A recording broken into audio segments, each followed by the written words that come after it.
মাধ্যমিক স্তরে যেসব সাধারণ শিক্ষা প্রতিষ্ঠানে ভোকেশনাল কোর্স চালু রয়েছে তার বেশিরভাগই ছোট কক্ষ ও পুরনো উপকরণ দিয়ে ব্যবহারিক ক্লাস ও পরীক্ষা নেওয়া হয়। নানা প্রতিকূলতা সত্ত্বেও মোট শিক্ষার্থীর শতকরা 14% কারিগরি ও কর্মমুখী বিষয়ে পড়ালেখা করছে।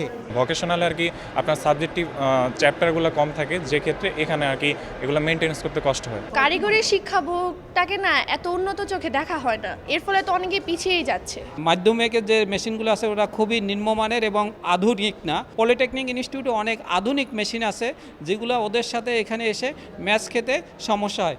বিদ্যমান পরিস্থিতিতে দেশ বিদেশের কর্মক্ষেত্রে আধুনিক যন্ত্রপাতির সঙ্গে তাল মেলাতে পারে না শিক্ষার্থীদের অনেকেই।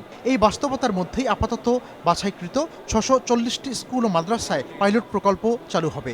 বিচ্ছিন্নভাবে প্রকল্প চালুর সমালোচনা করেন বিশেষজ্ঞরা। যদি 32,000 হাই স্কুল থাকে আমাদের, তাইলে 16,000কে নিয়ে আসতে হবে এখনই আমাদের টার্গেট গ্রুপ হিসাবে। আগামী 20 সালে এটাকে আমরা অ্যানাদার 16,000-এ নেব। 600-700 করে আপনি 30 সালে ওই জায়গায় যেতে পারবেন না। সরকারের যেই এমপিওভুক্তি বলেন অথবা একটা শিক্ষা প্রতিষ্ঠান থেকে যে বেতন ভাতা দেওয়া হয়, এতে একজন কারিগরি শিক্ষায় শিক্ষিত মানুষ সেখানে কাজ করতে আগ্রহী হয় না।